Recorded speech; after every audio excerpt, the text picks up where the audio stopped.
नमस्कार आदाब, आप सभी का स्वागत है एक और नई वीडियो में। और आज की वीडियो में हम बात करने वाले हैं एक ऐसे सवाल के ऊपर जो हर एक 10th क्लास के स्टूडेंट के बच्चे के मन में आता है। जैसे ही आप लोग क्लास 10th में आते हो तो आपके दिमाग में एक कहीं ना कहीं टारगेट सेट होता है, गोल सेट होता है कि इस साल मेरे को पूरी जी जान लगा देनी है और अपने बोर्ड एग्जामिनेशन के अंदर, फाइनल एग्जामिनेशन के अंदर मेरे को मिनिमम 90 और 95 लेके आना है, या जो भी आप लोग परसेंटेज सोचते हैं। तो अब आपके दिमाग में सवाल ये आता है, जब भी आप लोग पढ़ने की सोचते हैं, जब भी बात स्टडी मटेरियल की आती है, जब भी बात रिसोर्सेज की आती है, तो आप सभी को पता है, आप किसी भी बोर्ड से बिलोंग करते हो, आप सभी के लिए एनसीईआरटी एक सबसे इंपॉर्टेंट किताब हो जाता है। ऐसे में बच्चों के दिमाग में बड़ा सारा कंफ्यूजन रहता है कि सर हम क्या केवल एनसीईआरटी पढ़ के अपने फाइनल एग्जामिनेशन में, बोर्ड एग्जामिनेशन में बेटर स्कोर कर सकते हैं? ये सवाल हर एक बच्चे के मन में घूमता रहता है। तो आज इस सवाल का जवाब मैं आपको देने वाला हूं अकॉर्डिंग टू सीबीएसई। सीबीएसई क्या कहता है कि क्या केवल आपको एनसीईआरटी फॉलो करनी चाहिए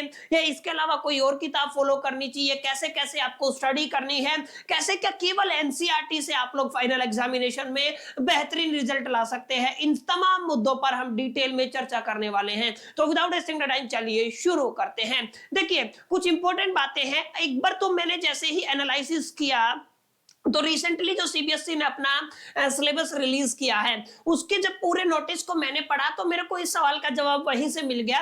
एक बार से इस सवाल के जवाब को सीबीएसई के रेफरेंस में लेकर के और सीबीएसई ने क्या जवाब दे रखा है उसके ऊपर चर्चा कर लेते हैं। क्या हमें एनसीईआरटी की किताबें ही फॉलो करनी चाहिए, उसके अलावा कोई और किताबें फॉलो करनी चाहिए, और क्या हमें ओल्ड एनसीईआरटी लेनी चाहिए या न्यू एनसीईआरटी लेनी चाहिए? इन तमाम मुद्दों पर सीबीएसई क्लैरिफिकेशन देता है। देखिए कैसे आप लोग फाइंड आउट करेंगे। आपको अपने मोबाइल या जो भी आपके पास ऑपरेटिंग सिस्टम है उसके ऊपर क्रोम ब्राउजर खोल लेना है, गूगल खोल लेना है, और जैसे आप लोग गूगल खोलेंगे तो वहां पे आपको सर्च करना है। यहाँ पे हम सर्च करेंगे सीबीएसई। सीबीएसई की ऑफिशियल वेबसाइट है cbsc.gov.in। इस वेबसाइट पर माय डियर फ्रेंड्स हमें आ जाना है। ये बेसिक सी वेबसाइट है, आप सभी को पता है। जब आप इस वेबसाइट पर आएंगे तो कुछ इस तरीके का इंटरफेस दिखेगा। आपको बहुत सारे ऑप्शन दिखेंगे। आपको इस वाले ऑप्शन पे क्लिक करना है जहां पे लिखा हुआ है my dear friends academic website. यहाँ पे एकेडमिक से रिलेटेड तमाम इंफॉर्मेशन सीबीएसई की प्रोवाइड की जाती है।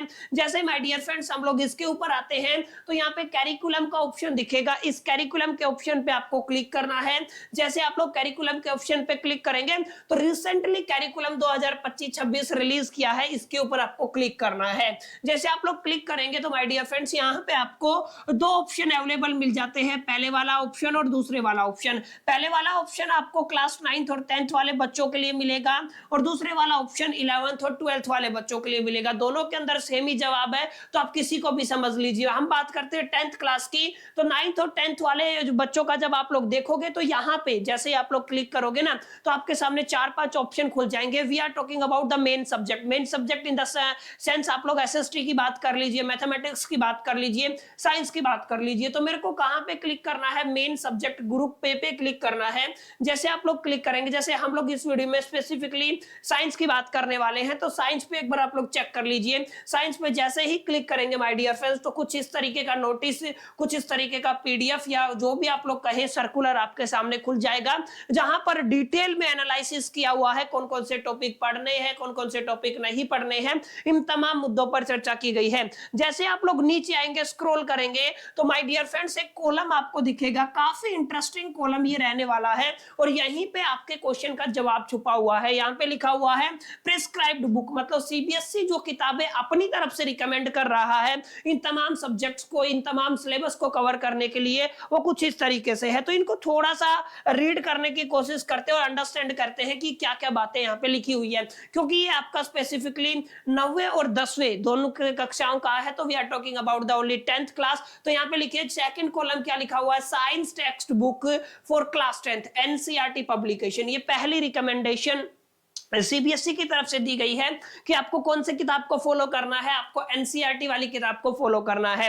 नीचे अगर आप लोग देखेंगे एग्जाम्पलर अगर आपको प्रैक्टिस करना है तो वो भी कौन सा करना है? एनसीईआरटी का करना है। इसके अलावा यहाँ पे आप लोग देखेंगे कोई और किताब सीबीएसई की तरफ से नहीं बताई गई है। यानी कि कहने का मतलब क्या है? सीबीएसई साफ साफ शब्दों में ये कह रहा है कि हमारा जो पेपर बनता है वो पेपर हमारा फाइनल एग्जामिनेशन में एनसीईआरटी की किताबों से बनता है। तो अगर आप लोग किताब लेना चाहते हैं तो भी एनसीईआरटी ले लीजिए, प्लस में एक एग्जाम्पल ले लीजिए। These are two books that are more than sufficient, आप लोग ऐसा कह सकते हैं। आप अपने फाइनल एग्जामिनेशन में इन दो किताब की प्रिपरेशन से ही जा सकते हैं। अब यहाँ पे सवाल ये उठता है कि यहाँ पे पीवाईक्यूज आपको जरूर लेने पड़ेंगे। पीवाईक्यूज मतलब प्रीवियस ईयर क्वेश्चन पेपर जो भी होते हैं उसी से आपको पेपर का पैटर्न का एनालिसिस होता है, ठीक है। तो ये आपकी छोटी सी बात थी कि सीबीएसई क्या बोलता है। कुछ सजेशन मैं आपको देना चाहूंगा कि जब आप लोग एनसीईआरटी से पढ़ते हैं तो किस तरीके से आपको पढ़ना है, किस तरीके से सीबीएसई क्वेश्चन बनाता है। देखिए कुछ इंपॉर्टेंट बातें, सबसे पहले आपको ये ध्यान में रखना है, रीड एनसीईआरटी थ्रोली। आपको क्या करना है, एनसीईआरटी को थ्रोली रीड करना है। अब एनसीईआरटी को पढ़ने से पहले आपको किसी ना किसी टीचर की हेल्प ले लेनी है।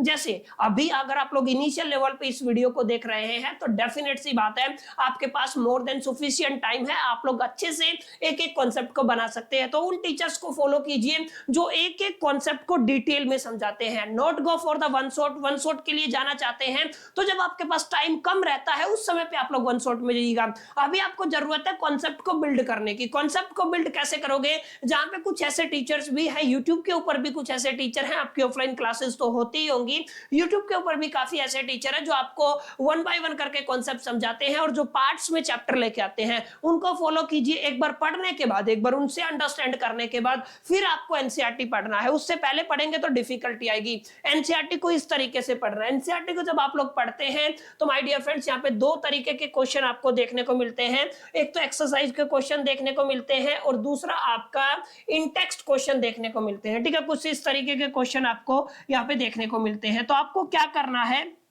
दोनों को प्रैक्टिस करना है, किसी को भी नहीं छोड़ना है। आपको अपनी एक्सरसाइज वाले क्वेश्चन को भी प्रैक्टिस करना है और आपको अपने इन टेक्स्ट वाले क्वेश्चन को भी प्रैक्टिस करना है। आपको इस चीज पे जरूर कंसंट्रेशन देनी है, ठीक है। आगे बात करूं, अगर आप लोग देखेंगे आपको प्रैक्टिस करना है उन सभी फ्लो चार्ट को जो एनसीईआरटी में दिए गए हैं। जैसे ये एक बेसिकली फ्लो चार्ट दिया हुआ है जहां पे break down of the glucose दिखाया हुआ है, ये स्पेसिफिकली बायोलॉजी के अंदर है। तो यहाँ पे this is going to be very very important. इस तरीके के फ्लो चार्ट आपके अंदर के, आपकी बुक के अंदर, साइंस के अंदर भरे पड़े हैं। तो इन सब से आपको पढ़ना है। एक एक फ्लो चार्ट बहुत इंपॉर्टेंट है, फाइनल एग्जामिनेशन में आपका क्वेश्चन आता है। और स्पेसिफिकली जो डायग्राम एनसीईआरटी में दिए गए हैं उन डायग्राम पे तो आपको जरूर फोकस करना। और biology is totally about the diagram labelling से रिलेटेड क्वेश्चन हमेशा सीबीएसई के अंदर, एचबीएसई के अंदर जो आपका बायोलॉजी है उसके अंदर आता है क्वेश्चन, क्लियर। और जैसा कि मैंने बताया था आपको एनसीईआरटी एग्जाम्पलर से प्रैक्टिस करना है। अगर आप लोग एनसीईआरटी एग्जाम्पलर से प्रैक्टिस करते हैं तो डेफिनेटली जो भी डाउट आपके मन में है उन सबके जवाब आपको यहाँ पे मिल सकते हैं। तो एक छोटा सा वीडियो था जहां पे हमने कोशिश की इस चीज को समझने की कि कैसे पढ़ना है, क्या एनसीईआरटी सफिशिएंट है आपके बोर्ड एग्जामिनेशन के लिए, और कौन कौन सी बातों का सजेशन, कुछ इंपॉर्टेंट सजेशन थे जिनका आपको ध्यान रखना। उम्मीद करता हूं वीडियो अच्छा लगा होगा, वीडियो पसंद आया होगा। पसंद आए तो लाइक कर दीजिएगा, फ्रेंड्स के साथ शेयर कीजिएगा। फर्स्ट टाइम आए हैं तो चैनल को सब्सक्राइब जरूर कर लीजिएगा। बहरहाल इस वीडियो में इतना ही, चलिए मिलते हैं नेक्स्ट वीडियो में। जब तक के लिए तो all the best, keep learning.